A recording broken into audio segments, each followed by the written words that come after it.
dan kita masih diberi peluang untuk sesi pada kali ini. Okey, saya rasa boleh terus perkenalkan speaker kita, boleh kan? Okey, Lin dah on video ke Lin? Ya, Assalamualaikum. Salam. Lin dah video ke? Dan cuma akak punya speaker tu macam tak dengar Okey, dengar tak? Dengar tak? Clear. Okey, so sorry tadi volume rendah. Okey, so tanpa membuang masa, saya nak memperkenalkan speaker kita hari ini. Nama sebenar dia panjang, Ezma Liza kan? Betul ya, Lin? Ezma Azmalina.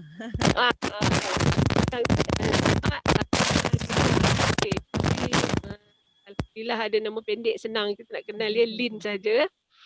Okey, Lin background dia dalam finance accounting. Mempunyai 2 orang anak kan, Lin? Betul? Okey, mempunyai 2 orang anak. So nanti kita akan tanya dengan lebih lanjut dengan Lin ya, macam mana dengan background dalam finance dan accounting ni dia boleh melibatkan diri dalam bidang takaful. Apa yang menyebabkan dia begitu berminat ya untuk menyertai sebagai seorang usahawan takaful dan berdasarkan melibatkan diri. Tapi sangat-sangat berjaya ya. Saya tengoklah sebab saya perhatikan Lin ni daripada sejak mula. Kebanyakan challenge dia mesti make sure yang dia akan dapat semua challenge yang etika bagi. So hari ni kita berpeluang ya untuk mengorek rahsia. So semua orang sediakanlah soalan ya untuk kita tanya. Korek habis-habisan ya, boleh Lin? InsyaAllah. Untuk mengetahui bagaimana Lin macam mana hari dia sebagai seorang ejen takaful. Okay, so Lin, over to you. Okay. Assalamualaikum, CR7. Okay, ni first time kan, saya tak pernah lagi sharing dengan CR7. Okay, saya start dengan kenalkan background sikit lah Okay, Ezma Azmalina, tapi boleh panggil Lin. Started my takaful journey on April 2016. So dah 4 tahun lah. Okay, my highest achievement trips Bosnia, Bangkok, Netherlands, New Zealand, Agias, beberapa lah yang lain and latest sekali Manila. Okay, so saya ada double degree accounting and finance, and dah berkahwin dan anak 2. Okay, so basically tadi Kak Norma tanya apa yang saya buat Okay, so saya rasa apa yang saya buat tu sebenarnya dia sama je macam resepi orang lain tau. Apa yang kita kena buat is every day, apa yang saya pastikan is saya akan saya sebelum memulakan saya punya minggu tu, contoh hari Isnin sampai Jumaat saya kerja memang Isnin sampai Jumaat. So saya akan prepare before. Saya punya jadual ni memang 1 week before dah ada setting. Maknanya kan macam kawan-kawan pun tanya, jom kita pergi makan. So kalau ada cancellation baru kita boleh on tau. Jadi itu yang saya buat. Saya selalu akan 1 week before dia punya perancangan tu. Supaya bila kita dah merancang awal, kita tak adalah macam blur nak buat apa. Jadi kita akan ada Monday blues. Kita akan tiba-tiba memasak kan. So bila kita dah rancang awal, benda tu akan tersusun je.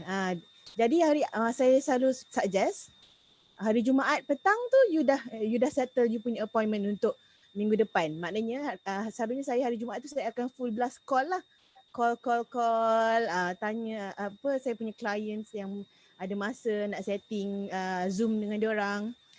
Lepas tu new prospects. So hari Jumaat tu dah settlekan untuk Isnin hingga Jumaat minggu depan. Macam tu. Itu yang saya selalu buat lah. Sebab saya perasan mula-mula bila kita tak buat macam tu, kita akan macam tend to ke arah benda lain. Kita akan macam kita tengok cerita Korea kan sebab kat rumah kan. Saya memang tak keluar rumah sebab ada anak 2 orang. bila kita nak keluar kan kena bawa anak, jadi memang susah dan kena saman apa semua kan. So memang saya memang duduk rumah. Jadi saya perasan bila saya ubah saya punya schedule macam tu barulah barulah teratur, tersusun dan barulah ada result. Macam tu. Itu je lah yang saya buat masa dengar tak orang lain semua? Dengar. Dengar kan? Okay. So setakat ni itu je resepi dia. Maknanya you kena plan awal. You tak boleh last minute. Bila kita kat rumah ni last minute dia sangat berbahaya. Kita akan nampak benda lain lebih penting. Macam tu. Yes, tu je Kak Norma untuk resepi apa yang saya buat. Tu dia. Okay Lin, boleh tak kita patah ke belakang sikit? Sebab akak rasa ramai dekat sini kebanyakannya adalah ejen-ejen dan ada yang masih baru. Akak just nak tanya, macam mana, apa yang menyebabkan Lin berminat sangat-sangat untuk menjadi seorang usahawan takaful from your previous job? Dulu sebenarnya Lin kerja sebagai apa dan macam mana Lin berjumpa dengan takaful dan apa yang menyebabkan Lin berminat untuk jadi ejen? Okay. So Lin kahwin masa umur 24 2011. So lepas 2012 tu dapat anak, 2014 pun dapat anak. So masa kerja tu husband pun jenis yang dia kerja kerajaan, dia jenis yang macam frontliner tau. Jadi dua-dua tak ada masa. Saya accountant. Jadi dua-dua tak ada masa, anak tunggu dalam kereta sampai pukul 10 malam, 9 malam. So memang sangat horror. Dulu saya balik rumah tu, kalau belum pukul 10 malam tu tak sah. Dia macam tu sebab saya dulu accountant di IKEA. Jadi IKEA ni dia punya transaction in and out tu sangat tinggi tau. Jadi kita memang pening kepala dan memang hari-hari tak ada, dia macam ada accountant lain dia closing je. Closing tu maksudnya end of month ataupun early of the month baru dia busy tau. Macam dekat IKEA ni dia hari-hari dia memang macam closing. Because dia punya transaction banyak. Jadi bila saya fikir, saya macam tak ada masa. Dulu memang boleh dikatakan macam selalu bergaduh jugalah because masing-masing kata husband pun busy, saya pun busy. So anak tu macam mana? Because kita orang punya parents dua-dua jauh. Tak boleh nak tolong. Lepas tu tak ada sesiapa tolong. Memang dekat sini, dekat Putrajaya ni memang sorang-sorang. Jadi nak tak nak antara kalau saya lewat husband yang kena settle, kalau husband lewat saya yang kena settle. Jadi memang teruk lah dulu. Bila dua-dua busy tu yang jadi memang gaduh apa semua. So saya dah macam pressure tinggi apa semua. Lepas tu kebetulan anak saya tak berapa sihat. Saya ambil keputusan berhenti macam tu saja. Kerja saya berhenti begitu saja tanpa fikir panjang lah. Dia punya stress level tinggi.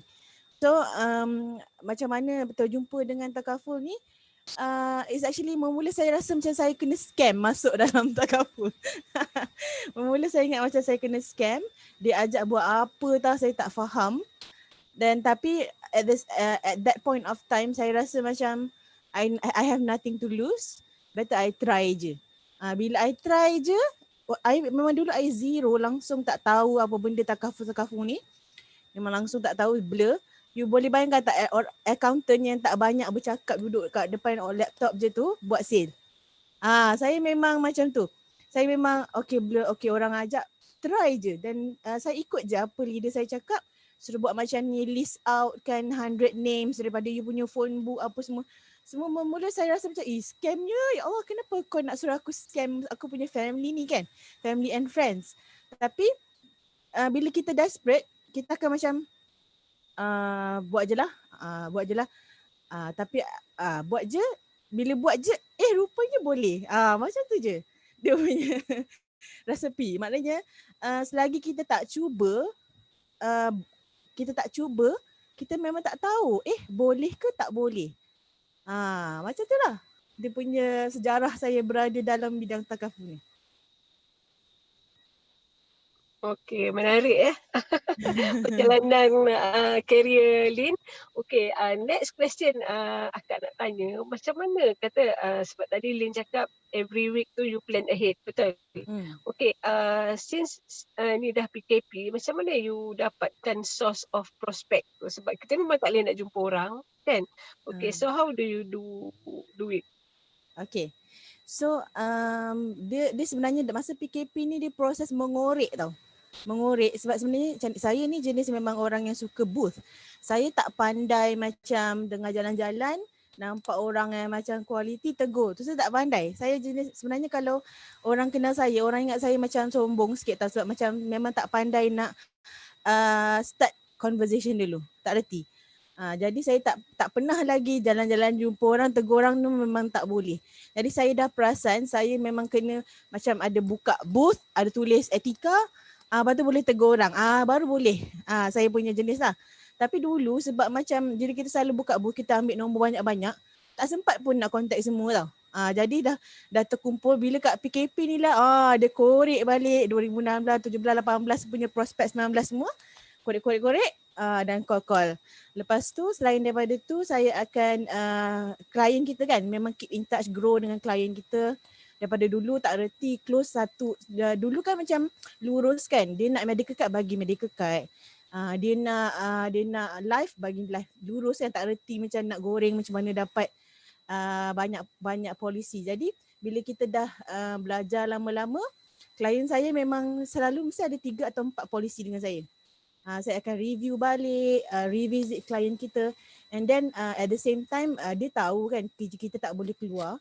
Jadi kita kena minta tolong sikit lah dengan klien kita. Bukan minta tolong dari segi nak suruh dia close dengan kita ke apa, tapi minta tolong dari segi referral. Itu yang saya buat. Maknanya korek balik prospek lama, klien kita revise balik dia punya needs. Lepas tu tanya klien kita, you ada apa-apa benda yang baru, ada komitmen tambahan ke, ada anak baru ke, semua-semua tu borak-borak dengan dia. And then at the same time minta tolong klien, macam mana kita servis dia, you rasa I punya servis bagus tak? Saya ada jenis memaksa awak tak? Kalau awak selesa dengan saya minta awak referkan saya kepada 10 orang, macam tu. Tu saya buat. Memang saya punya kerja ni hari Jumaat. Saya memang akan buat hari Jumaat ni semua. Daripada pagi sampai ke petang tu, memang Jumaat tu hari-hari meng-call untuk setting minggu saya. Okay, Lin, secara average, bila you cakap you set appointment Isnin sampai Jumaat, satu hari berapa appointment yang Lin set semasa PKP ni? Masa PKP, dia punya macam baru-baru ni low lah sebab saya macam actually macam ni, bukan pasal low saya tak nak buat sebab anak pada pagi dia ada online class. So saya tak boleh lah macam terlampau banyak appointment. Jadi saya punya appointment ni sehari dalam 2 sahaja. Sebenarnya sepatutnya bukan macam tu lah. Sepatutnya dalam 3 minimum, tapi saya punya 2. Tapi alhamdulillah saya punya closing rate agak tinggi lah. Jadi sebenarnya macam ni, kita kena ikut diri kita lah. Kita kena identify kita punya kekuatan. Kalau kita rasa macam kita dah jumpa 3 orang pun tak close, you jangan give up. Maknanya you kena banyakkan numbers tu tadi. Supaya bila you dah banyak numbers, you dah practice banyak bercakap dengan orang, you akan dapat detect, aku tak patut cakap macam ni. Dan next kita ubah. Macam tu. Lepas tu, dengan orang ni rupanya tak boleh macam ni. Maknanya kita ni awal-awal memang kena banyak latihan. Dulu-dulu saya call sehari 50 number minimum. Tahu, masa baru-baru. Jadi dekat situ sebab kita dah banyak latihan, jadi bila dah orang kata macam senior sikit lah ni, kita dah macam tak payah banyak tapi closing rate tinggi. Maknanya bila awal-awal ni you jangan cepat give up. Baru call 2 orang, 3 orang dah cakap dengan leader, tak dapat lah, semua tak nak. Sebenarnya you baru call 3. Dulu saya 50 orang tu, 50 numbers tu memang sikit lah. Memang 50 numbers tu memang itu makanan lah hari-hari. Memang akan call 50. Tapi bila kita dah banyak praktis kan, kita dah jadi makin pakar kan. Jadi kita tak perlu nak call banyak number pun akan dapat appointment.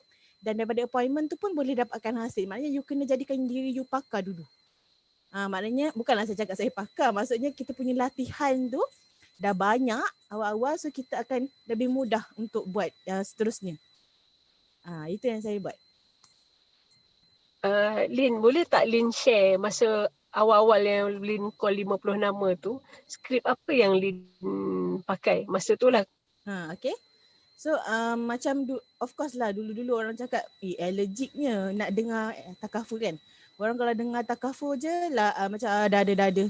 Tak dengar pun lagi apa kita nak cakap kan. So saya dah perasan benda tu. Jadi saya sebenarnya bila saya call, saya memang tak akan cakap apa-apa produk langsung.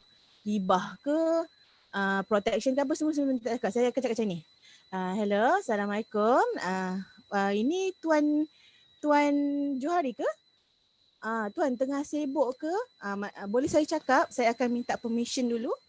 Okay, ya kenapa? Okay, nama saya Puan Lin. Actually saya ni financial advisor. Tujuan saya call ni saya just nak kenalkan diri saja tuan.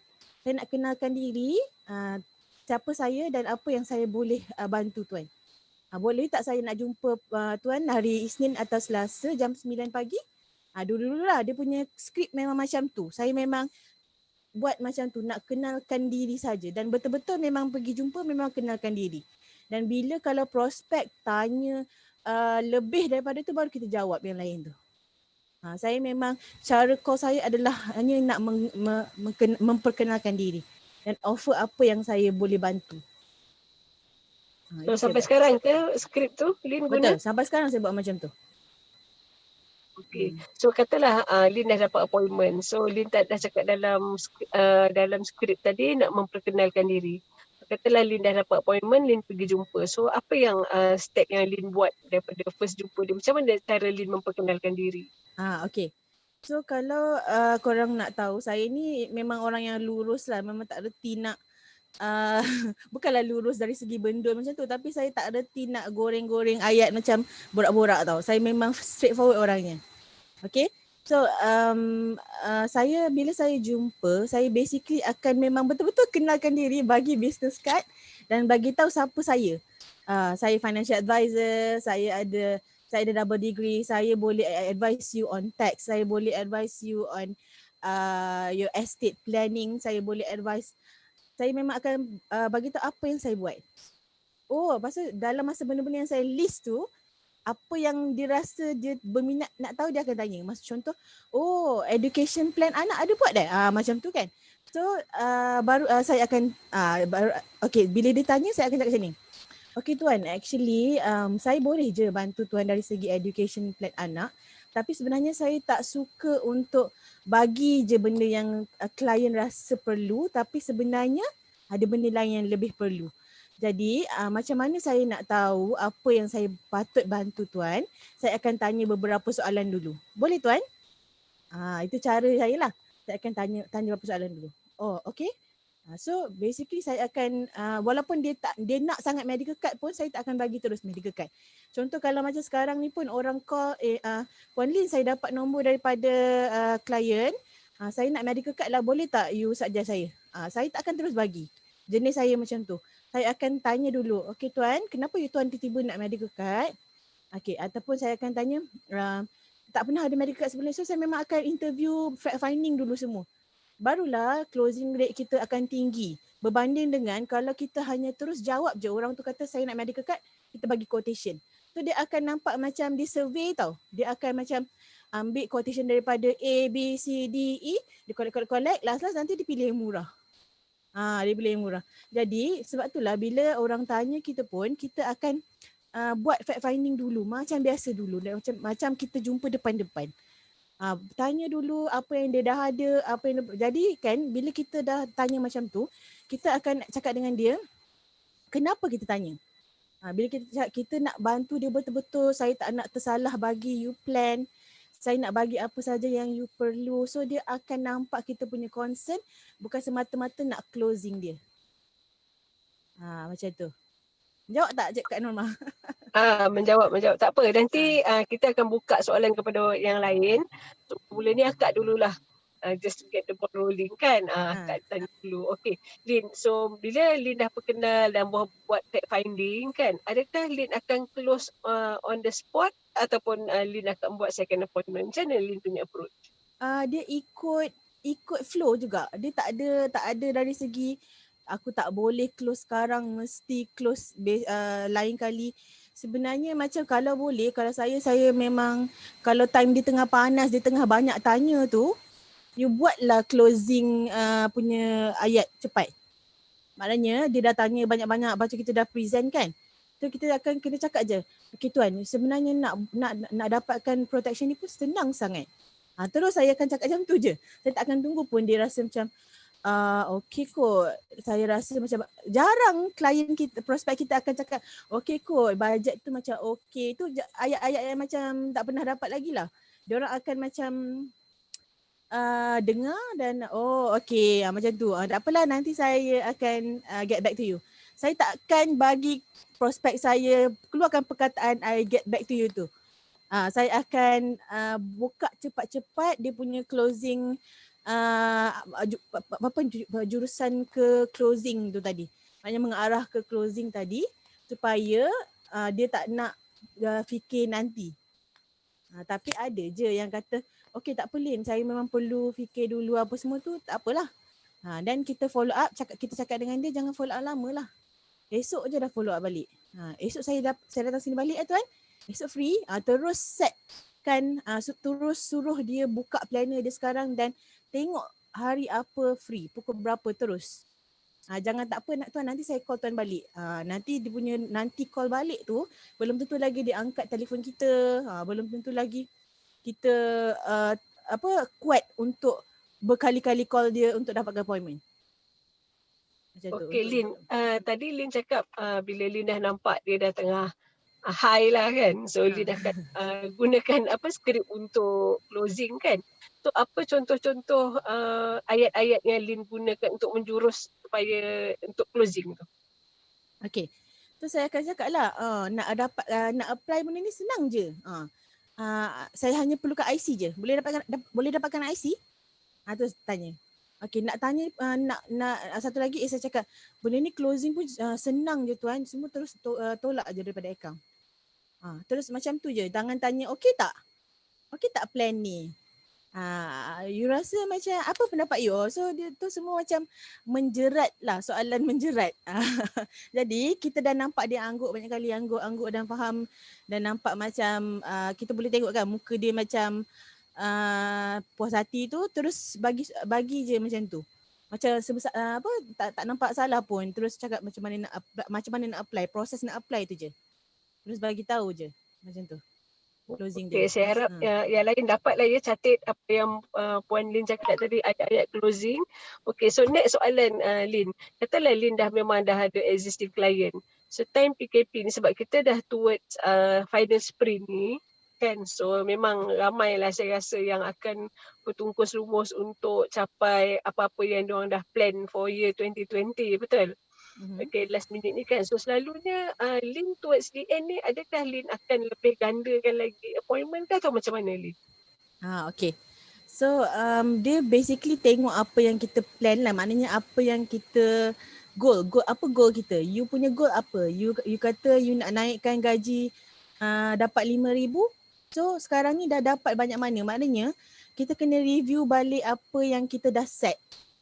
Kita sebenarnya kalau kita buat kerja main buat je, tu yang kita rasa macam bila dah close 2-3 kes kita dah berhenti. Sebab apa? Sebab kita dah rasa macam dah close lah. Tapi sebenarnya bila kita tengok walaupun closing tadi tu pun belum mencapai lagi target kita. Maknanya kita kena sentiasa review balik kita punya target awal tadi tu apa. So macam saya punya target saya nak naikkan gaji saya setiap bulan 500. Jadi saya tengok bulan ni baru naik 200 macam tu. So apa yang aku perlu buat untuk dapatkan lagi 300. Macam tu. Ataupun ada juga orang punya target nak dapat President Club. Okay. So macam mana nak dapat President Club tu, berapa shot lagi? Dekat situlah kita kena review. Kita jangan awal-awal tahun je listkan nak beli rumah, nak beli kereta, nak pergi New Zealand apa semua awal tahun. Lepas tu dah setengah tahun dah hilang dah benda tu, tak tahu pergi mana. Jadi kita review kita punya matlamat ni setiap minggu. Kalau saya setiap minggu tengok berapa shot lagi kira-kira. Orang mengira kan, suka mengira. Jadi tengok, okay, nak pergi New Zealand aku shot lagi 70,000 AFYC. So apa aku kena buat? 70,000 bahagi 12, ada lagi katalah 6,000. 6,000 kes bahagi 2 bulan. 3,000 sebulan punya monthly case. So kita kena buat sampai macam tu sekali. Maknanya kita dah tahu matlamat kita dan kita kena fikir sampai macam mana nak dapatkan appointment untuk esok hari untuk mengejar matlamat akhir tu tadi.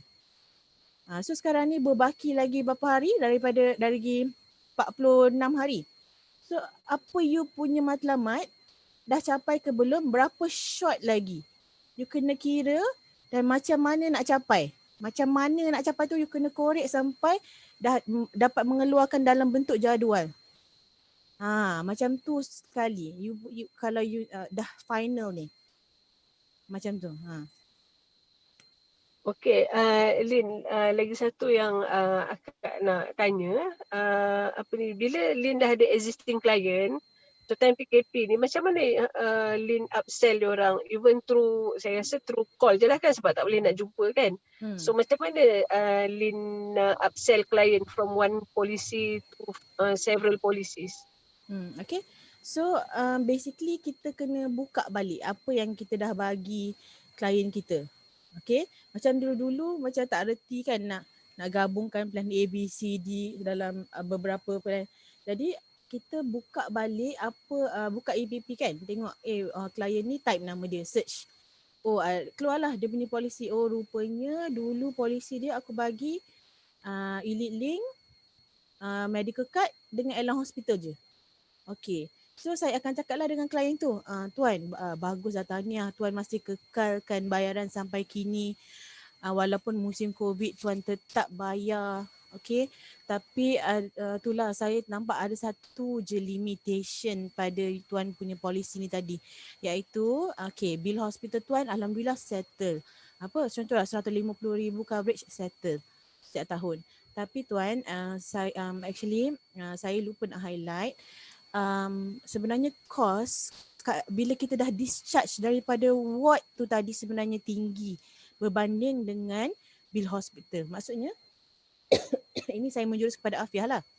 Maknanya tuan-tuan pernah terfikir tak kalau lah contoh kita discharge, keadaan rumah tu sesuai tak untuk guna wheelchair? Okay. Katil kat rumah tu sesuai tak untuk pesakit turun naik. So, nanti kadang-kadang nanti dia akan tercerita. Yelah saya ingat dulu ayah saya dulu susah betul nak turun naik daripada katil. Sebab katil tu rendah sangat ke apa benda kan. Dia akan relate dengan kita. Itulah tuan. So tu yang saya risau ni sebenarnya. Sebab dulu memanglah saya dah bagi kat tuan plan medical card ni tadi. Jadi saya risau kalau benda ni tak cukup untuk bantu tuan. Maksudnya macam mana tu Lin, dia akan tanya kan. So saya nak propose kat tuan. Ada satu plan ni nama dia Afiah Care. Afiah Care ni adalah plan critical illness yang mana kalau kita terkena 68 jenis penyakit kritikal, kita dapat cash. Cash tu untuk apa tuan? Untuk renovate, buat ramp kan. Dulu ada bendul, sekarang kita buat dia landai macam tu kan. Lepas tu you bolehlah beli katil, beli kursi roda ataupun alat bantuan apa-apa kan. And then katalah you nak buat rawatan, orang kata kat Singapore tu ada rawatan kanser bagus ke apa. Semua you boleh guna duit tu tadi. So plan ni pun tak mahal sangat. Dalam RM40 pun dah dapat. Macam mana tu Lin? So dia akan tanya macam mana tu Lin, macam tu Lin. Semua akan closing lah. Macam tu. Senang aja nak apply. Maknanya kita memang kena tahu dulu beforehand apa yang kita dah buatkan untuk klien kita ni. Ataupun you, ada juga kawan saya buat dia jenis keep in touch je. So nanti kalau macam ada ejen lain promote dekat dia, klien saya pun dia akan balik pada saya. Maknanya kita jangan touch and go kita punya klien. Memang kita kena say hi everyday. Kalau boleh, kalau dia ada jual kek ke, saya memang akan support klien saya. Maksudnya saya nak tahu, saya nak dia tahu saya sentiasa ada walaupun saya tak message dia hari-hari kan. Kalau dia ada promo apa-apa ke, walaupun saya tak pakai pun bedak Mary Kay tu, tapi saya akan macam tak apa, support je lah. Supaya benda tu pun nampak tau sebenarnya, dia ni memang bagus. Dia bisnes dia, dia pun support aku punya bisnes. So dia akan, apapun dia akan pergi balik pada kita. Macam tu lah. Okay Lin, terima kasih. Win-win situation kan Lin kan? Betul. Okay, so lagi satu yang saya notice pasal Lin ni, daripada segi teknikal, dia sangat-sangat mahir ya. Sebab saya satu tim dengan Ops dan Benefit Penawatan Emas kan Lin kan.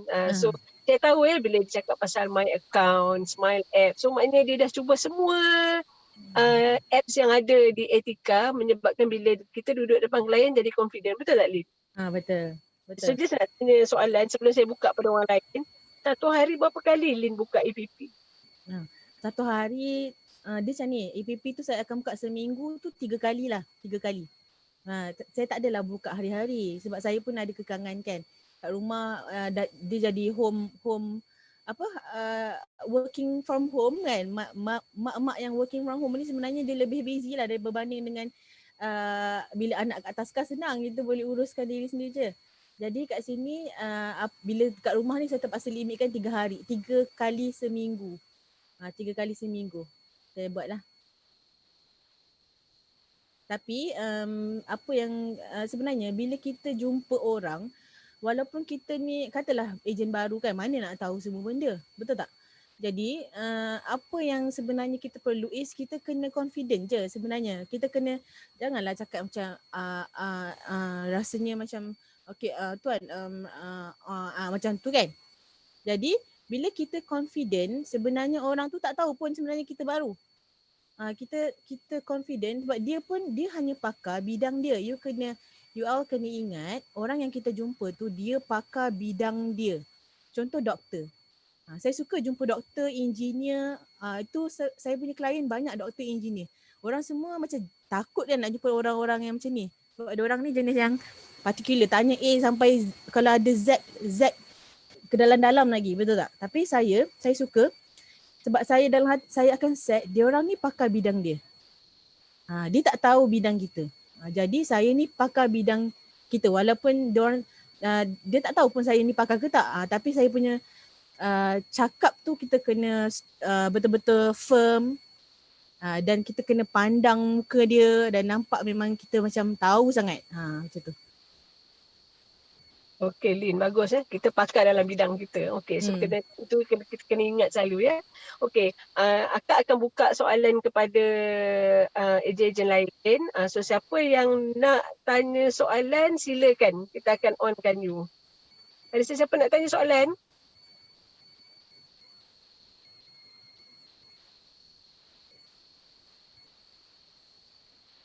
Oh, tak ada orang nak tanya soalan dah Lin. Okey Lin, macam mana Lin handle objection? Mungkin yang baru-baru ni kan, kata orang bagi objection, contoh saya nak tanya wife saya dulu ke ataupun nanti ke, macam mana selalu Lin handle objection? Okay. So basically kita bila baru memang kita susah nak detect apa yang orang tu bakal reject kita. So orang baru-baru ni resepi dia is you all you kena jumpa ramai orang yang reject you. Maksudnya kenapa kena jumpa ramai orang yang reject you? Supaya you boleh list down rejection apa yang you bakal dapat, dan bila jumpa orang yang betul, you dah tahu dah nak handle rejection tu beforehand. Contoh, saya akan tanya macam ni. Kalau saya jumpa lelaki atau perempuan, saya akan tanya dulu. Okay, maknanya first time jumpa memanglah kita akan kenalkan diri dan offer apa yang saya boleh bantu dia kan. Saya akan fact finding, tanya dia apa dia ada, apa semua tu. Tapi sebelum saya bagi solution, maksudnya sebelum saya present plan apa yang saya patut bagi dia, saya akan tanya dulu. Puan rasa okey ke nak saya terangkan sekarang atau puan lebih selesa ada suami bersama? Ataupun saya akan tanya, tuan yang boleh decide ke ataupun sebenarnya hal-hal takaful ni selalunya isteri yang uruskan? Soalan tu perlu supaya kita tak buang masa present dan in the end dia akan cakap, oh saya kena balik bincang. Kalau dia kata saya memang selalunya akan decide bersama dengan isteri saya, so saya tak akan present solution tu time tu. Saya akan cakap, okey tuan, boleh saya dapatkan tarikh bila saya boleh jumpa tuan dan isteri. Maknanya kita kena settlekan awal dia punya rejection. Okay, apa lagi rejection yang selalu orang keluarkan? Tak ada duit. Rejection tak ada duit tu sebenarnya paling tak logik sekali jika untuk korang present. Maksudnya kita ni dah awal-awal kita tak dah fact find dia, termasuklah kemampuan dia. Kalau kita tak tanya dia gaji dia berapa dan apa commitments dia, lepas tu kita main present je, tu yang closing rate you selalu tak dapat. Sebab you main present je. Tapi rupanya in the end dah habis present, barulah orang tu kata, alamak saya sebenarnya gaji 1,000. Dah bayar rumah 500. Dah bayar motor dah 200. So saya ada 300 je untuk makan. So sebenarnya you kena settle benda-benda fact finding tu supaya you tak ada rejection yang macam pelik-pelik lah. Tak ada duit ataupun dah ada.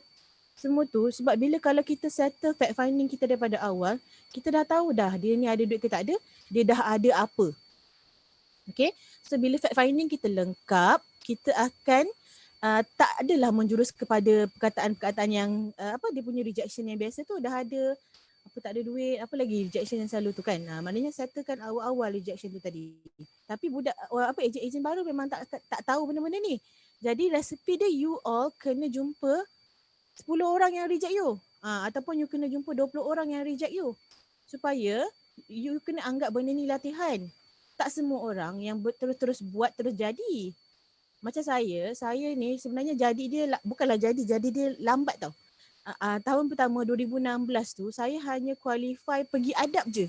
50,000 je FYCC saya masa tahun pertama. Saya memang tak dapat apa-apa pun tahun pertama tau. Sebab saya kan jenis yang macam orang particular. Konon-konon macam tak nak jumpa orang bila ilmu tak cukup di dada, konon-konon lah. Kan? Macam nak tahu semua dulu, sampai Z semua plan semua saya nak tahu dulu. Tapi ada saya punya kawan baru masuk, dia ikut je, buat je. Dia tahu satu produk je, buat je. Boleh pula dia buat. So maksudnya dekat situ, mula-mula you memang kena buat je supaya you kena reject banyak kali supaya you boleh belajar. Okay? Lepas tu, barulah you akan dapat rentak apa yang you perlu buat masa present, apa yang you tak perlu buat. Kalau you setakat jumpa 2-3 orang sebulan, 10 orang dia sebulan, memang you tak dapatlah hasil tu. You tak boleh jadi pakar. Macam mana orang jadi pakar? Macam mana doktor pakar tu jadi pakar?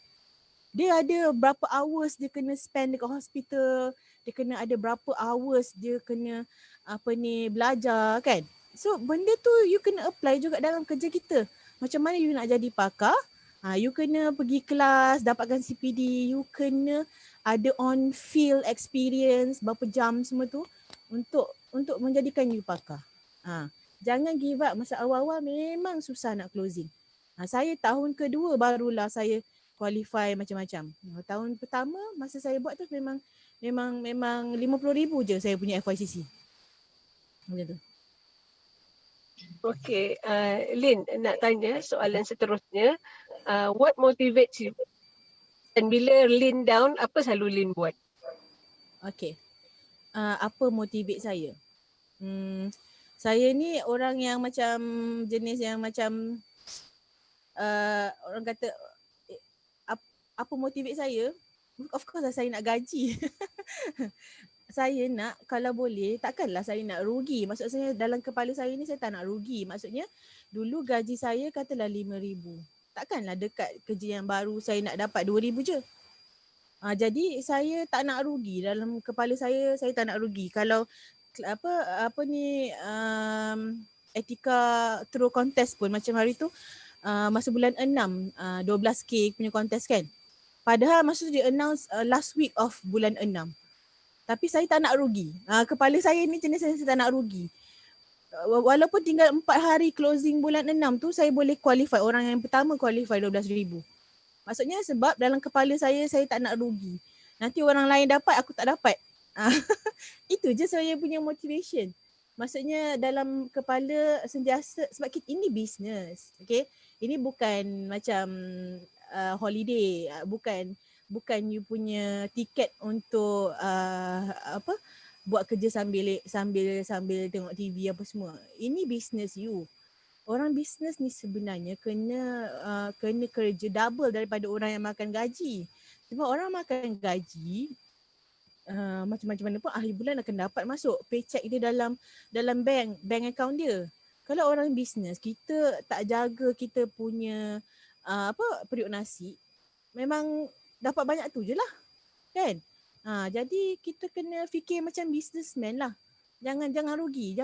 You kena kejar apa yang dia dah teraburkan. Ya Allah, saya tak pernah lagi dapat challenge macam ni. Maksudnya, ejen-ejen baru especially, ya Allah, senang je. 4 kes je. Memang tak logik lah kalau tak dapat. Dan kalau 3 bulan betul-betul you dapat iPad, I macam what? Dah lah you dapat naik gaji sendiri, dapat cash bonus, and then ada orang nak bagi iPad lagi tapi you tak nak. Itu yang saya macam, saya muskil. Kenapa you perlu kenapa perlu motivation? Sebab ni business. Business, you nak dapat duit tak? You nak kaya tak? Itu je lah. You kena buat lah. Kalau you tak buat, takkanlah ada rezeki bergolek-golek datang. Jarang orang PM kita nak polisi tau. Melainkan kalau klien kita lah, dia dah biasa dengan kita kan. Kalau orang PM kita, sebab itulah saya tadi saya ada share, kalau orang tiba-tiba nak medical card, saya akan tanya kenapa you nak medical card? Saya akan tanya kenapa. Sebab bila orang yang PM kita nak medical card ni, selalunya dia dah sakit. Jarang. Betul. Jarang memang orang offer diri nak ada takaful ni. Kalau loan, bersiapa orang nak loan? Dengan takaful ni seboleh-boleh orang tak nak. Jadi kita kena buat. Jadi kita kena buat kita punya schedule tu. Jangan sampai banyak sangat rehat daripada kerja. Okay. Saya tanya sikit pula, Puan Norma. Okey, boleh. So saya buka soalan saya. Azizah ada soalan nak tanya. Kak Syikin boleh bagi dia dulu tak, Kak Syikin? Ini pun saya pun nak tanya bagi pihak ejen sebab saya nampak ejen malu semua. Okay. Okay, tak apa. Azizah lah cakap. Okey, Azizah boleh tanya soalan, Azizah? Ni kat chat macam mana nak maintain momentum. Lagi-lagi masa PKPB, anak-anak semua kat rumah. Kena handle anak dan kerja dalam satu masa. Betul sangat. Tu saya cakap tadi, work from home lagi susah gila sebenarnya. Lagi-lagi macam saya ni, saya memang sorang-sorang. Husband saya hari-hari balik pukul 8 malam tu paling awal. Pukul 9 malam, semalam dia balik pukul 9.30, pukul 10 malam. Jadi saya memang daripada pagi sampai ke malam dengan anak bertiga. Memang susah. Tapi mula-mula memang rasa macam mengeluh lah juga kan. Ya Allah, susahnya. Kenapalah anak aku ada kat rumah, aku nak buat kerja semua tak boleh kan. Kenapalah taska tutup, kenapalah sekolah tutup, semua. Tapi kita punya mengeluh tu macam ni, dia bukan mengeluh, sebenarnya kita senaraikan masalah kita. Senaraikan masalah kita. Apa masalah kita? A, anak tak tidur diam. B, anak ada kat rumah sentiasa. C, apa benda? Senaraikan. Lepas tu kita cari solution. Oh, anak aku bangun pukul 11 pagi. So, aku kena bangun awal 6 pagi untuk settlekan appointment aku before anak bangun. Macam tu. Maknanya, nombor 2, anak tak ada tidur diam. Okey, biar anak dekat depan, kita masuk bilik, kunci pintu. Maknanya senaraikan masalah kita. Masa PKPB ni, apa masalah kita dan kita try cari solution dia. Dia macam tu je. Sebenarnya setiap permasalahan tu mesti ada penyelesaian dia. Okay, contoh kalau you rasa macam tak boleh fokus hari-hari, okay, setkan berapa hari you nak buat tapi you kena betul-betul kerja. Maknanya still lagi you kena senaraikan dulu apa masalah you. Lepas tu you cari dia punya solution. Maknanya jangan lama-lama sedih. Sebab PKPB ni memang COVID ni saya tak rasa 2021 pun settle. Serius saya cakap. So kita kena adapt. Dan kita kena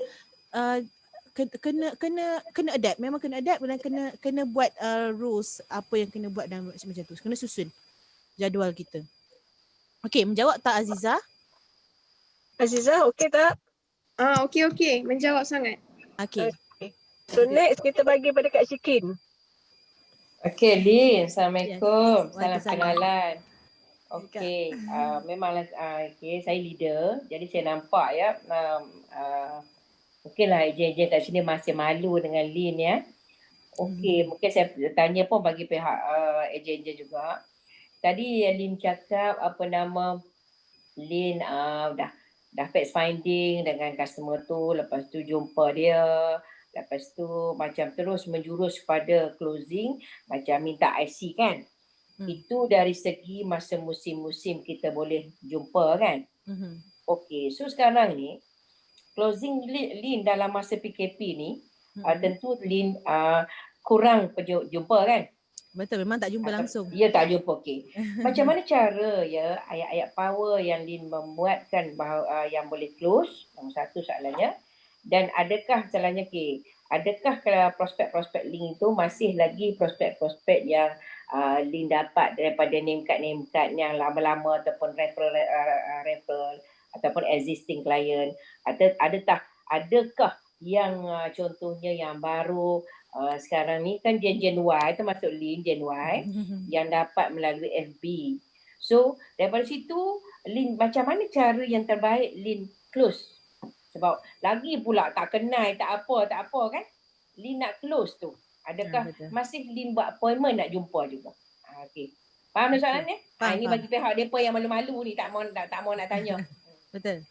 Okey, ada orang yang dia ada kelebihan untuk jumpa tu. Maksudnya dia tak ada anak kat rumah yang kena berderet ikut dia pergi appointment tau.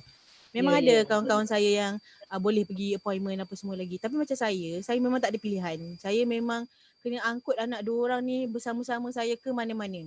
Memang kalau kadang-kadang dulu sebelum PKP pun appointment saya bawa anak-anak saya. Saya memang tak ada orang lain bantu tau. Kadang-kadang kalau contoh sekolah dia ada chicken pox ke, saya memang akan heret anak-anak saya. Tapi macam mana cara dia is of course lah kita akan minta maaf dengan klien. Klien kita ni kalau kita jelaskan awal-awal dia akan faham. Okey. Contoh macam tadi Kak Syikin tanya is masa PKPB macam mana kita nak closing walaupun tak jumpa, betul? Okey. Macam saya ada closing stranger daripada Facebook, ada tiba-tiba WhatsApp saya tak tahu mana dia dapat nombor saya. Ada daripada existing klien, ada daripada kawan-kawan. So macam saya memang dekat orang, memang kawan-kawan saya semua saya tak pernah approach. Saya tak pernah lagi call dia orang tanya you nak ambil tak takaful, tak pernah. Sebab apa? Sebab saya tahu kalau saya approach dia orang akan macam lagi jauhkan diri. Tapi sebenarnya tak adalah salah pun approach, tapi saya punya kepala je dalam macam tu. Jadi apa yang saya buat dengan kawan-kawan ni, dengan saudara mara, saya sentiasa bagi tahu dekat Facebook saya ni etika you nak dapat perlindungan you kena jumpa saya. Jadi dekat Facebook dengan WhatsApp group dia orang memang tahu nak tanya pasal takaful tanya Lin. Jadi saya dah secure market kawan-kawan dengan family. Memang kalau nak tanya pasal takaful orang lain approach pun dia akan balik tanya saya balik. Macam tu saya akan create credibility dari mana dia orang akan refer saya walau macam mana pun. Okey, dari segi stranger pula macam mana tiba-tiba boleh closing stranger? Okey. Dia sama je saya buat, maksudnya jumpa ke tak jumpa tetap bila stranger call saya nak medical card, saya tetap akan tanya dia, tuan free tak? Boleh tak saya call sekejap? Saya ada nak tanya beberapa soalan. Okay, you all jangan bila orang tanya terus gelojo nak buat proposal. Tahu? Sebab saya nak elakkan you all daripada orang yang bagi proposal je. Dia nak collect proposal je. Kita tak nak macam tu. Kalau boleh masa yang kita dah spend dekat prospek tu, saya nak bagi berbalik. Maksudnya okey, dia nak medical card, saya akan tanya dia, okey tuan, ada masa tak? Saya nak call sekejap, saya nak tanya beberapa soalan. Saya tak akan jawab belum pasal medical card, berapa ringgit, murah ke tak, apa semua tu. Memang tak akan jawab. So saya akan call. Boleh, sekarang saya busy lah, boleh tak you WhatsApp dulu? Okey tuan, memang boleh saya nak WhatsApp dulu, tetapi sebenarnya saya nak elakkan daripada salah faham. Dan saya nak tahu betul-betul apa yang tuan perlu. Sebab itulah saya perlu call tuan. Saya memang confirm, saya cakap saya perlu call you. Okay, lepas tu, kalau macam tu you call lah saya lepas kerja, saya free dalam pukul 9 malam. Okay, 9 malam. Okay, saya akan call tuan 9 malam. Tuan dah siap makan, dah siap bersihkan diri, saya call tuan Okay, so sebelum call biasanya saya akan WhatsApp dulu. Tuan, dah sedia ya? Saya call 5 minit lagi. Dia akan dah ready lah dengan saya. Sebab apa saya nak macam tu, saya tak nak lah dia tengah berjerit-jerit depan dengan anak dia, kita call, dia jadi macam tak selesa.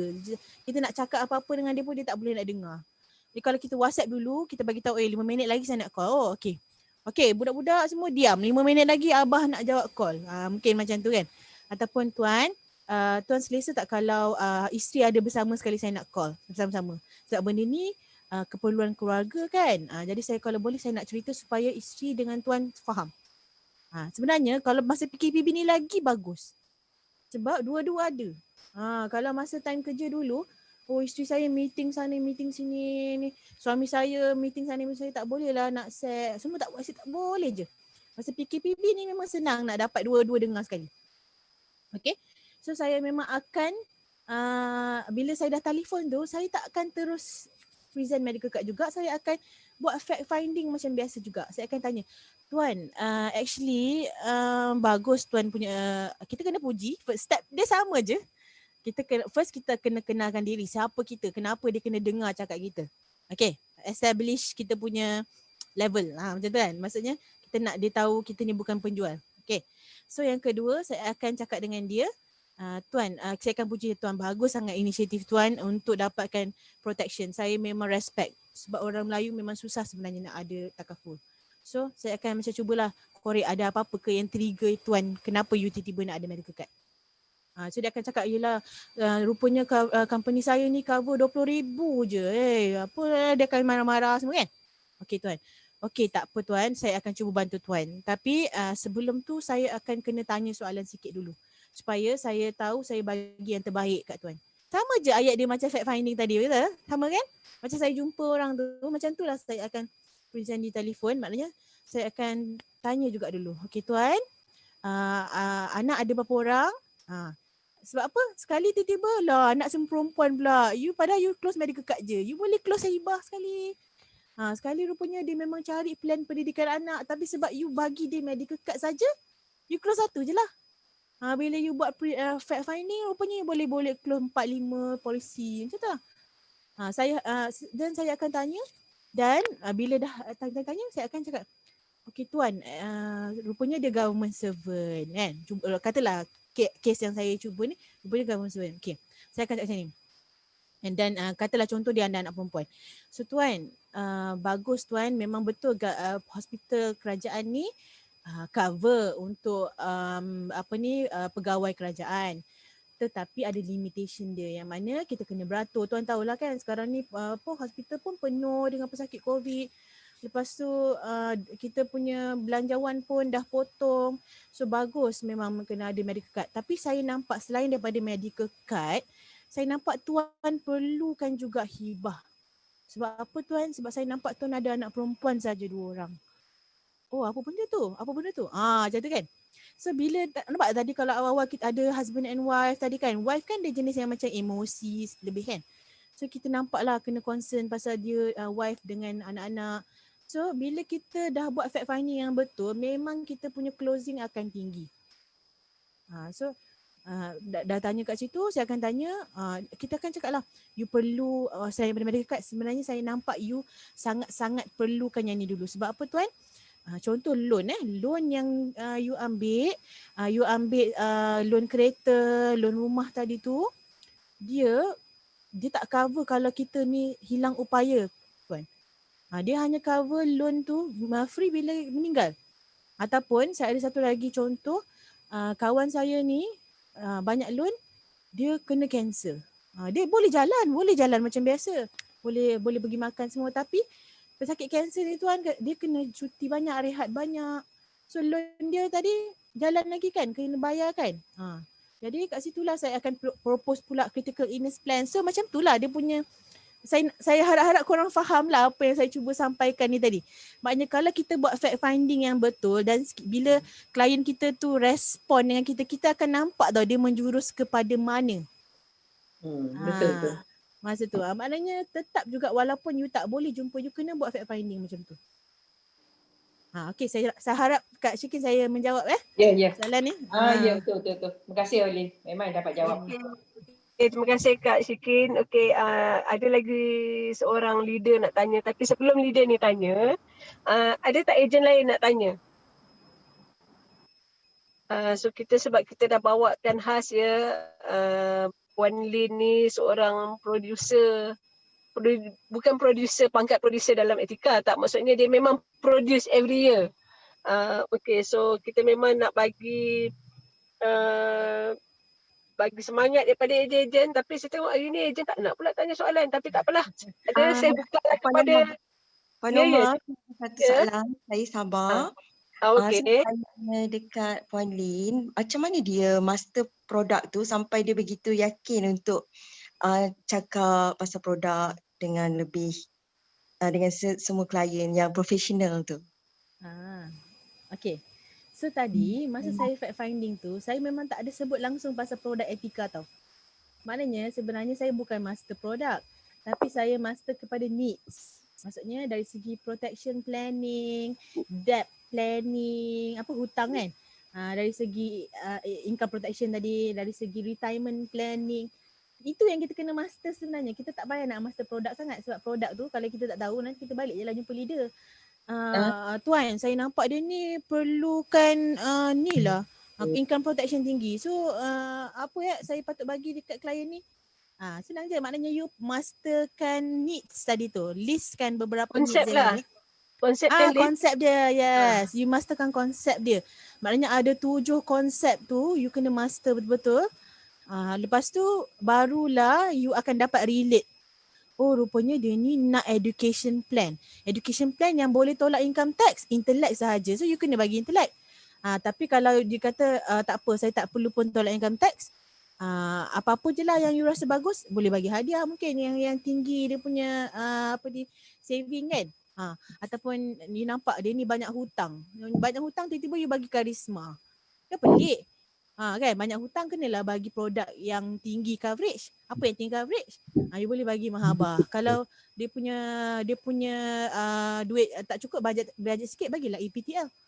Maknanya you masterkan dulu konsep tu tadi, lepas tu baru you boleh relate kan. Walaupun you tak master sangat dengan produk, itu bukanlah tak perlu, memang perlu master, tapi dari segi konsep tu dulu supaya kalau contoh kita tak tahu produk apa-apa pun, bila kita dah jumpa klien tadi, okey tuan, saya nampak ada beberapa benda yang saya boleh bantu, tapi boleh tak saya set satu lagi tarikh supaya saya prepare materials yang saya patut tunjuk tuan. Ayat profesional habis. Sebenarnya aku tak tahulah sebenarnya nak bagi dia apa kan. So kita kena cakap lah terus, saya nak prepare betul-betul supaya saya nak prepare material yang saya patut bagi kat tuan. Okay, kita jumpa balik esok pagi boleh? Macam tu. Okay Lin, tadi Lin ada 7 konsep. Boleh tak just Lin share secara ringkas supaya ejen-ejen ni tahu apa 7 konsep tu? Betul ke 7? Saya So yang lain ambil nota. Saya nanti saya 7, tapi saya rasa betul 7. Dia income protection, debt protection, estate planning, second retirement plan, Tapi satu. lagi sangat. Okay. Income protection, debt protection, estate planning. Okay. Retirement plan, second retirement plan. Education plan. Okay. Saya medical medical plan. Lepas tu saya ada create baru bonus plan. Sebab apa? Sebab saya perasan banyak macam contoh macam bila kerajaan announce je bonus 500 apalah sikit sangat apa semua tu. So saya selalu bagi point ni kat klien saya. Saya akan cakap macam ni. Instead of you tak puas hati dengan bonus yang you dapat, why not you createkan satu plan yang dapat bagi bonus pada you. Maknanya setiap 2 tahun you boleh travel, ataupun setiap 2 tahun you boleh tambah gelang baru. Maknanya depends on kita jumpa siapa. Jadi 7 tu saya selalu guna. Itu produk karisma lah kan Lin kan? Karisma atau hadiah ke? Okay. So semua orang dapat ya 7 tadi tu? 1 income protection, 2 debt protection, 3 estate planning, 4 second retirement plan, 5 education plan, 6 bonus plan. Lagi 1 saya tak dapat. Health dengan medical plan. Health dengan medical. Lepas tu actually ada satu lagi tax planning tapi tak semua orang boleh buat. Okay, so tax planning Tu ni dia kena jadi accountant macam Lin ya. betul. So tax planning ni kalau you tak pakar, you hanya sebut sikit-sikit lah yang mana you boleh sekarang ni boleh claim 7,000 bawah health, medical and life. Lepas tu boleh claim 3,000 under education plan. So sikit-sikit je lah. Okay, so nanti Lin maybe second session kita boleh jemput Lin lah untuk tax planning ni. Boleh ya Cik Lin ya? Boleh, tapi nanti pening nanti. Baik you buat benda you pakar je. Maksudnya ambil 2-3 point tadi dah cukup je. Tak payah nak runsing sangat. Okay, so debt protection, estate planning, retirement plan.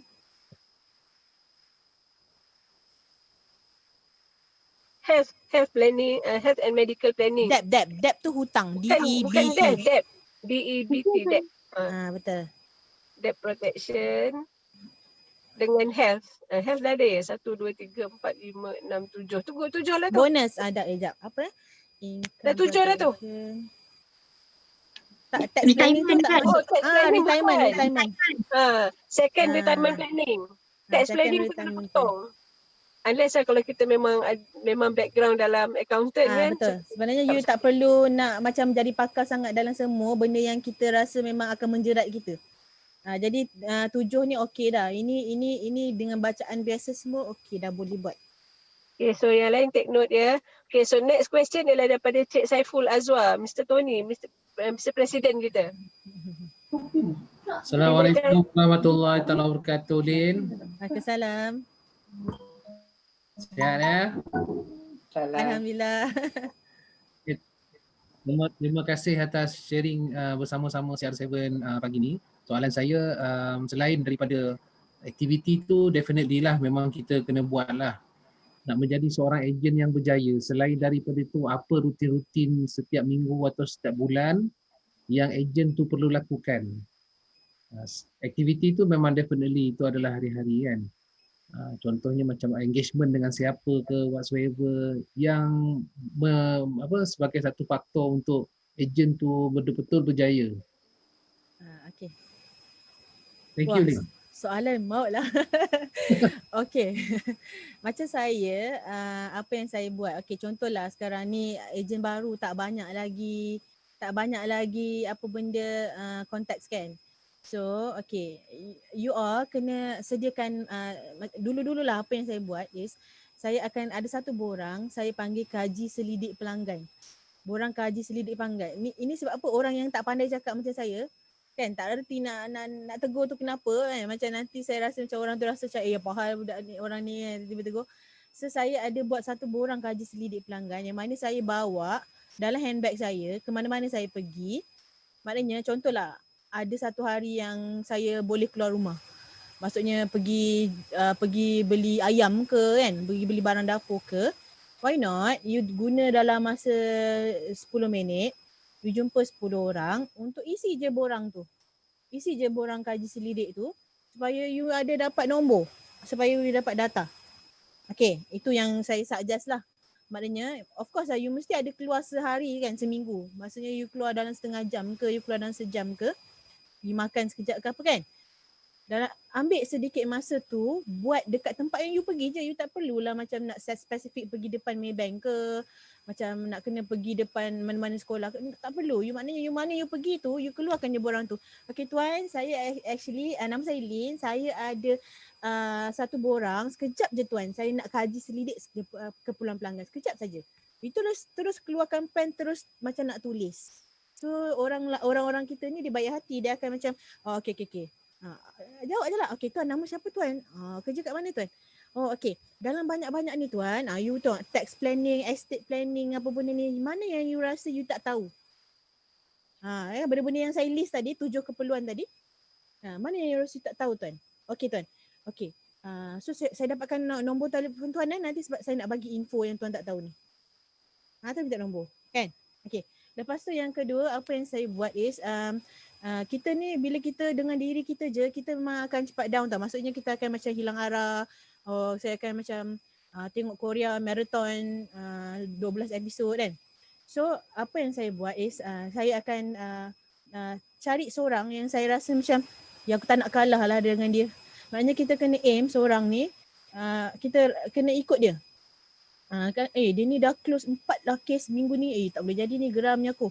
So pada saya you cari seorang yang macam bukanlah role model, maknanya macam you punya kawan yang you Buddy. rasa you nak lawan. Macam buddy lah. Badi Mana janganlah you cari buddy yang asyik komplain je, apalah etika ni. Dia ke bagi commission 40% je, patutnya dia bagi 60% time COVID ni kan. Cari kawan yang macam tu je, tak boleh lah. You cari orang yang positif. Yang positif yang you rasa nampak macam you boleh lawan dia dalam diam pun tak apa, ataupun betul-betul memang dia buddy ke. Macam tu. Untuk you sentiasa keep going. Kalau you asyik berkawan dengan orang yang memang submit case sebulan sekali, you punya result pun memang akan sebulan sekali juga dia punya submission. Bukanlah tak boleh kawan dengan orang tu, maknanya you kena setkan dengan orang yang tinggi lagi. Okay, sebelum ni aku dah daripada tak ada case, aku kawan dengan orang 1 case. Sekarang ni aku dah 1 case, aku kawan pula dengan orang yang 5 case. Lepas tu dah 5 case, kita kawan pula dengan orang yang 10 case. Macam tu. Jadi sentiasa upgrade lah your body tu, maknanya you nak lawan siapa, upgrade. Macam tu, itu je yang saya buat. Okay, jawab Cik Zaifah. Mungkin tambahan lagi itu dari segi prospecting lah kot kan. Okay. Anything else macam upgrade diri, datang aktiviti dengan adakah benda tu penting bagi seorang ejen untuk berjaya? Okay. So macam saya tak banyak masa sangat untuk macam involve dalam pelbagai benda. Tapi apa yang etika dah buat ni sebenarnya sangat banyak dah sebenarnya. Kadang-kadang saya fikir macam apa hal asyik kelas ni, tapi saya tak pernah miss. Saya memang walaupun saya rasa macam aduh pasal Afiah lagi ke, apa benda lagi korang nak cakap pasal Afiah ni. Tapi saya tetap join. Sebab saya selalu rasa macam mana tahu ada info baru. Padahal saya rasa info-info tu saya present lagi banyak kan, tapi saya akan sentiasa rasa macam mana tahu ada info baru. So apa yang macam contoh CR7 dah buat, dia ada weekly meeting ke, you wajib join. Macam saya BJL ada dua kali seminggu, 2 minggu sekali meeting, saya memang wajib join walaupun saya rasa macam alah apa benda lagi info yang orang nak bagi kan. Tapi join. Sebab apa? Oh rupanya ada benda yang saya tak tahu. Join je. Maknanya aktiviti yang dah disediakan untuk kita sebenarnya banyak dah. WSE lagi, lepas tu ada apa benda macam-macam lah. So dah cukup. Maknanya you kena bagi komitmen je. Maknanya datang. Setengah jam, sejam you datang. Because itu dah memang sangat mencukupi untuk saya. Okay, thank you Lin. Okay. Okay, terima kasih Mr. P. Ada lagi ke nak tanya soalan? Kalau tak ada, saya nak wrap up session ni. Ada lagi? Dari kalangan ejen tu banyak yang tak tahu tapi senyap. Jangan malu. Inilah peluang untuk bertanya pada power lady, iron lady macam Lin ni. Bukan senang ya nak dapat Puan Lin sebab hari-hari dia kena bergelut dengan anak dan appointment yang banyak. Ini Manila tak dapat pergi pun tapi duit masuk kan Lin. Betul-betul dapat duit tu best. Boleh beli gelang lagi baru lah. Betul. Tanya. Alif, I think you have question to ask Lin, Alif.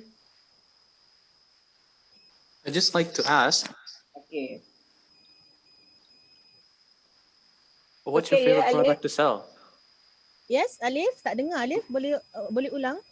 What's your favorite product to sell? Is it critical illness? Is it in terms of protection? Or is there a thing that you enjoy the most selling? Is it Hiba or medical Okay. card? What's your favorite product in Etika? So actually I don't have a specific product that I prefer. It's all based on client's needs. I don't have any specific like I will always sell Mahaba, I will always sell Afiano. Basically the products that I close is actually memang sangat diverse. Memang semua jenis. Ada one time ni I close like 10 case. Orang tanyalah apa case I close. I close Afia ada, Mahabah ada, Karisma ada, ETL ada. Everything as long as it satisfy the needs of the client. There's tak ada satu produk. There's not one product yang memang bagus. No. Like Mahaba dia bagus tapi tak bagus untuk saving. Okay? Like Hadiah bagus untuk saving tapi tak bagus untuk life protection. So basically there is no one product that is can satisfy everything. Tak ada. Okay? Okay, thanks for the reminder. Okay. Lin, cuma nak tanya satu lah, dalam musim PKP ni, 1 bulan ni, berapa Lin close? Bagi Janganlah semangat tanya pada soalan. Alif juga, Lin. Soalan satu. Okay, macam minggu ni saya baru close 2 sahaja minggu ni. Okay, saya close 2 produk EPTL.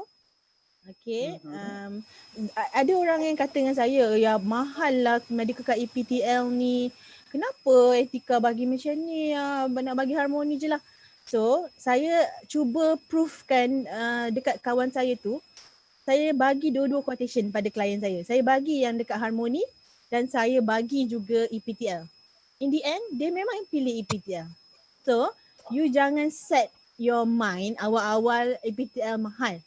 Because ada orang yang nampak value dia. Sebab bila baru ni saya buat, beza dia EPTL dengan Harmoni RM80. Okay, RM80. Tapi saving dekat EPTL tu 40,000 berbanding dengan 14,000 dengan RM80 tadi. Lepas tu coverage dia 1 million dengan 100,000.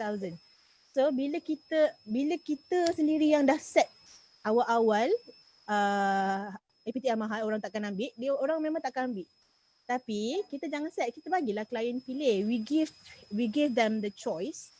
Buat quotation plan A dengan plan B, dia yang fikir mana yang dia rasa okey. Tapi kita akan tolonglah dia decide. Maknanya okey, plan A ni bagus, okey 100,000. Lepas tu ni saving you 14,000, okey you bayar murah 170. Okey, plan B juga bagus, limit 1 million, you bayar 250, savings you plus minus 40,000. So depends on you.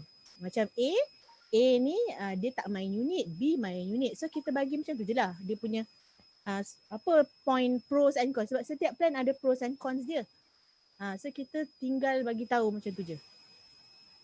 So basically jangan biar seminggu tak ada case. Kalau you biar sebulan dia lambat, you kena sebenarnya you kena review you punya kerja ni weekly.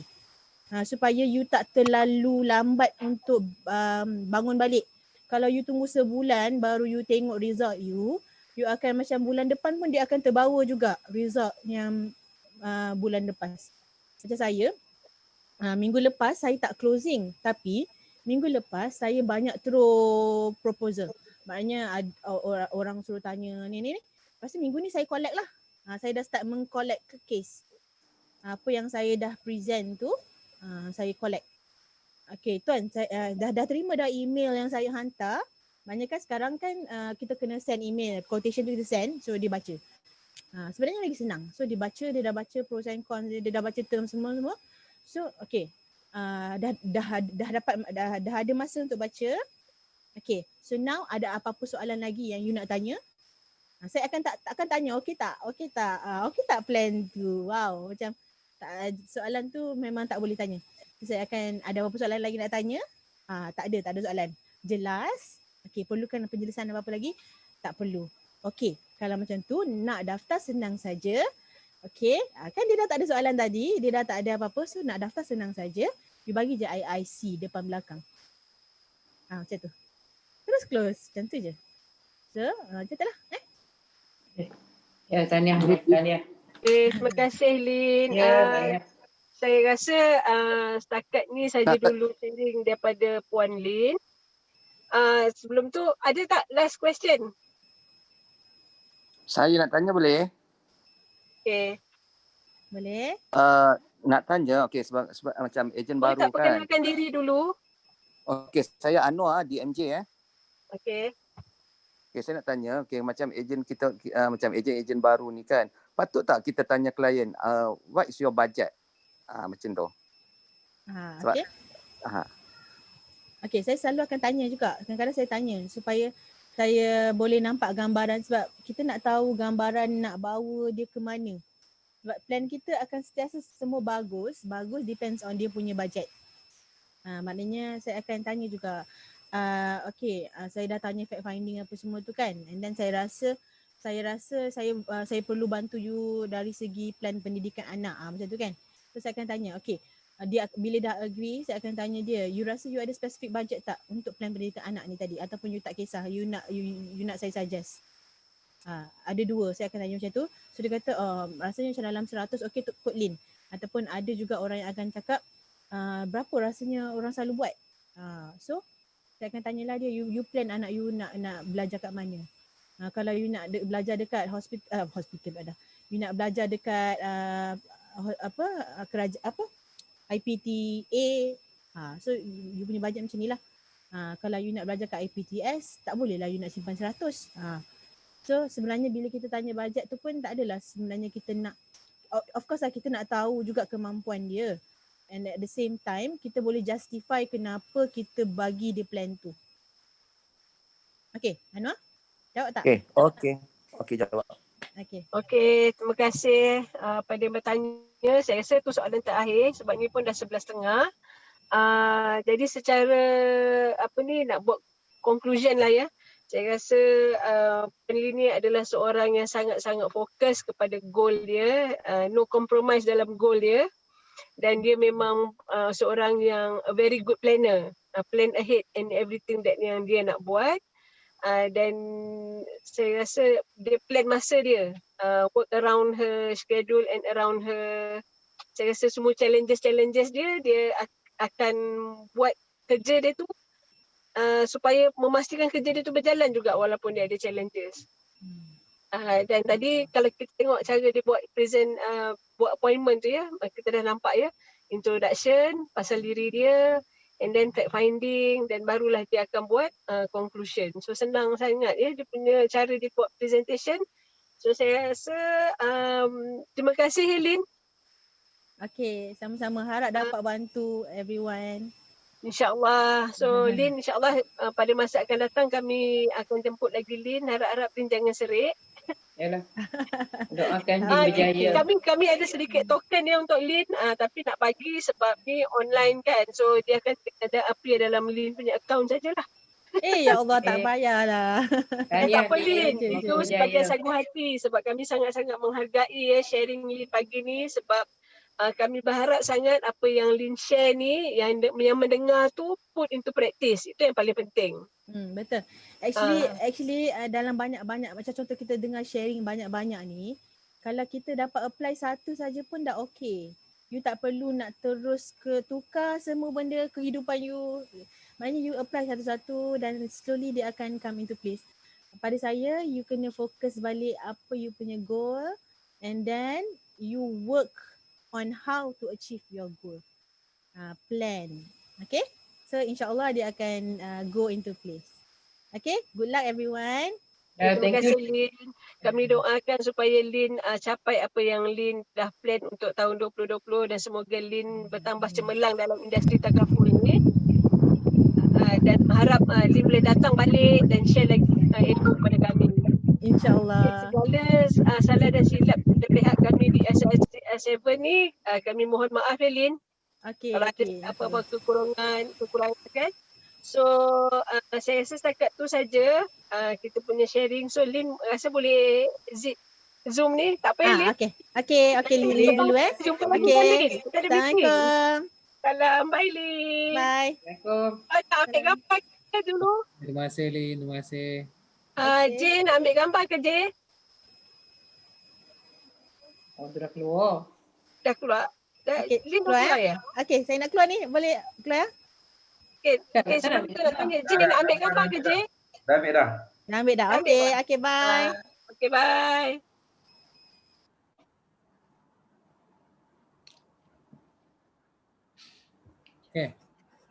Okay, yang lain tu sebelum kita akhirkan session GB kita ni, kita ada sedikit announcement nak buat. Nombor satu ialah pasal planner. Kita masih ada lagi a few copies ya, planner. Sebenarnya planner ni pun adalah daripada hasil jualan Puan Lin. Dia yang initiatekan planner ni. So kalau siapa-siapa yang nak planner ni, murah je RM3.50. Sampai hujung bulan ni. Lepas bulan 12 dah jadi RM4. So kalau nak, cepat grab ya. Kita masih ada few copy. So boleh tanya mana-mana leader. Kalau nak planner, boleh tanya pada leader masing-masing. Dan kita juga ada masih lagi baki few bag jutes. Kalau you all nak ya, masa ni lah nak bagi hadiah pada klien ya, sebab dah hujung tahun. So kami harap sangat-sangat you all gunakan planner ni sebagai a way of make contact dengan klien kita. Buat engagement ya dengan klien kita. So sebelum saya akhirkan GP kita ni, saya nak tanya leader lain, ada tak apa-apa nak share? Kau tengok partisipan kita ni ya, macam apa, kita punya partisipan ni daripada tim GB kan, ejen-ejen GB ni, jangan malu nak bertanya pada kita punya pengalaman sharing-sharing macam ni ya. Sebab tengok ya, yang bertanya pun leader. Jadi anda ya, bila dia bagi peluang macam ni, inilah masanya. Kalau kita nak jumpa dengan orang tu tak boleh. Jadi ya, macam Lee ni dia sharing tadi. Dan ya, gunalah sebaik ni untuk bertanya. Jangan malu. Sebab malu bertanya sesat jalan. Tapi bukanlah kita dah sesat. Tapi kita nak improve kita punya diri kan. Jadi guna peluang ni. Jadi kalau ada sharing daripada kita, itu sebab ya, kita CR7 ni kita sengaja jemput apa nama sharing daripada orang luar ya, maknanya supaya anda dapat tengok. Mungkin daripada kami leader-leader ni mungkin dah jemur tengok balik-balik muka kami saja. Jadi kita jemput orang luar. Jadi gunakanlah peluang ni sebaiknya. Itu je saja advice daripada saya. Okey, ada lagi ke lain-lain nak bagi announcement ke ataupun any sharing sebelum kita tutup sesi GB kita kali ni? Ketua GB, Cik Sabarudin, ada apa-apa nak share? Okay, Assalamualaikum. Assalamualaikum. Okey, terima kasih MC. Jadi betul juga kata Cikgu Sikin ke Cik Teratin cakap tadi ya. Sebab bulan ni kita memang jemput semua speaker luar tau. Okey, manfaat sebaik mungkin sebab kita bayar tau. Untuk makluman CR7 kita bagi token kepada speaker-speaker yang kita jemput bukannya percuma. Jadi manfaat sebaik mungkin. Jadi kalau tak ada soalan-soalan tu rasa macam rugi. Macam semua. Saya rasa mungkin sebab saya dah tanya banyak soalan kot. So semua soalan tu dah cover. Saya rasa mungkin sebab takut. Tapi tak apa. Okey, tak apa, next time. Masih ada soalan, kita simpan untuk next speaker. Next speaker hebat minggu depan. So kita nantikan ya minggu depannya sesi GP. So you all kena hadir daripada awal sehingga akhir. Apa bising tu Nama? Nama? Bukan saya, bukan saya. Oh, saya rasa Datin. Tolong unmute Datin, tolong mute Datin. Puan Nama? Okey. Cik Sabah dah habis cakap ya? Dah. Okey, untuk ni dari segi rekrutmen ya. Okey, saya harap ya. Okey, Assalamualaikum semua ya. Okey, saya harap sangat-sangat ya kita ada last untuk tahun 2020 ni BOP pada 5 Disember.